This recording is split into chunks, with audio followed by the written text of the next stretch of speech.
Yo, what's going on YouTube, and welcome back to another Destiny video. What? 2 Destiny videos on a Friday? Madness. Yes, that's right, there's some more information that surfaced, so I'm back again. A couple of things I want to speak about in this video.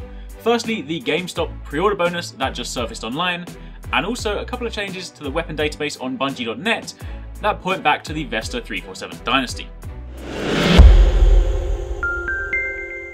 If you guys do enjoy this video, it'd be mega awesome if you could hit that like button and leave a comment down below. So, this pre-order bonus. Firstly, let me just begin by saying there has been no official word from Bungie on this. This is just an image that's leaked online, and while it does look credible and it does look genuine, until we actually hear from Bungie, feel free to make of it what you will.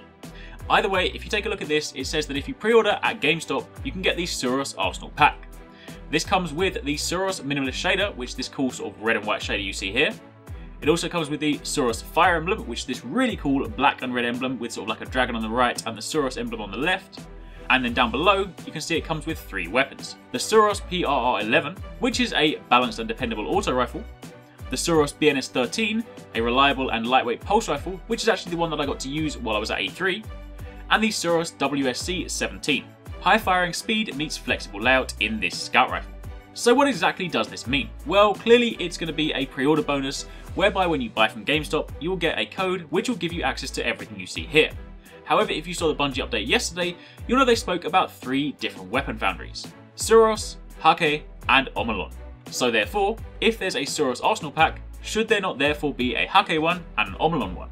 Well, it's funny you should say that. If we then jump over to this image, this is an image of the PlayStation Network store on a mobile device. You can see at the top it says Destiny the Taken King, obviously skip past Uncharted, but then it says the Hake/SUROS pack. So it seems that if you pre-order Destiny the Taken King through the PlayStation Network store, you will get both the Hake and the SUROS pack. Now there isn't an image just yet of the Hake pack, but I would imagine it would follow a very similar theme. You probably get a shader, which given their sort of colour scheme would probably be orange and brown. You then get an emblem, again sort of matching their kind of colour scheme with the sort of Hake H logo, and you then probably get the 3 different weapons. I would imagine they'd all be primaries again, following the same sort of theme. However, as it currently stands, we haven't seen one of these for Omolon. Now it's a pretty safe bet to think that if there is a Hake one and a SUROS one, there will be an Omolon one, but it just hasn't yet surfaced. Obviously if it does, I would imagine the shader would be blue and dark grey. Again, the emblem would obviously feature the Omolon kind of swirl, and again you then have 3 weapons. Now this is obviously speculation, because right now I have nothing to go on but this simple image here. But just before everyone starts jumping to a conclusion and getting angry at Bungie, just bear in mind one thing. These weapons here, as they've been spoken about in the Bungie.net post, they are from the different weapon foundries, and these should all be obtainable in the Taken King.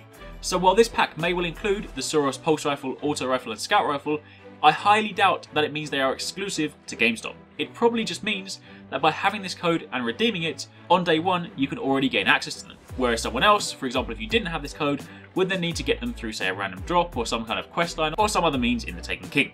Now again, obviously I don't know that for certain, but I think it seems like the most likely thing. I would imagine the shader and the emblem would indeed be locked behind the pre-order bonus, but that's not really the end of the world, they are just cosmetic and it's not really game breaking. Sure, it's annoying, but it's not game breaking. Anyway, as and when I find out more and we get an official word from Bungie, I will keep you guys in the loop, but for the time being, just enjoy the image.